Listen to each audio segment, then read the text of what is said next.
নতুন যে সরকার এসেছে তারা জবাবদিহিতা চাচ্ছে না। অঙ্গীকার করে ক্ষমতায় যাওয়ার পরে এখন আপনি পিছলায় যাবেন, ছাই দিয়ে ধরতে হবে।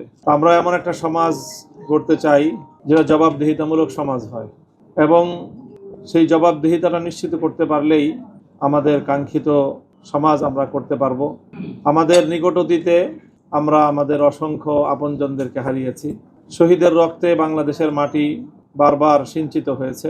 এখন সেই শহীদের রক্তের বিনিময়ে অর্জিত এই নতুন বাংলাদেশে একটি জবাবদিহিতামূলক রাষ্ট্র ব্যবস্থা আমরা দেখতে চাই।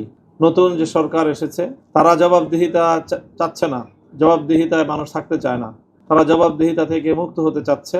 আমাদের বাকিদের দায়িত্ব হবে এই সরকারকে রাষ্ট্রের দায়িত্বশীল হিসেবে যে কোনো মূল্যে তাদেরকে জবাবদিহিতার আওতায় নিয়ে আসা, এবং সেটা আমরা করতে পারবো। আমাদের প্রথম অ্যাসিড টেস্ট হবে গণভোট বিষয়ে জাতির কাছে সরকারকে জবাবদিহিতায় বাধ্য করতে হবে।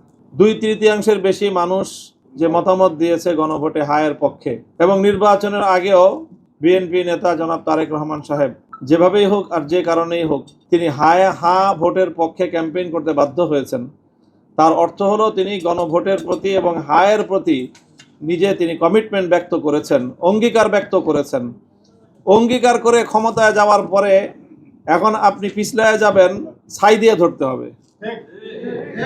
এবং আমরা যদি ছাই দিয়ে ধরতে পারি, বিএনপি সরকারকে গণভোটের প্রতিটি অক্ষর অক্ষর বাস্তবায়ন করেই বাংলাদেশের রাষ্ট্র পরিচালনা করতে হবে, আর না হলে তাকে প্রস্থান করতে হবে।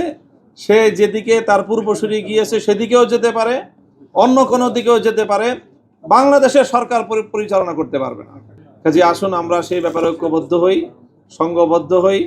শহীদদের রক্তের প্রতি আমাদের যে দায়বদ্ধতা আছে, জুলাই বিপ্লবের আকাঙ্ক্ষা বাস্তবায়ন করতে হবে। আর না হয় 1.5 সহস্রাধিক শহীদ, 30 সহস্রাধিক যুদ্ধাহত জুলাই যোদ্ধাদের আমরা তাদের কাছে আমাদের দায় আমরা শোধ করতে পারবো না, ইতিহাসের দায় আমরা শোধ করতে পারবো না।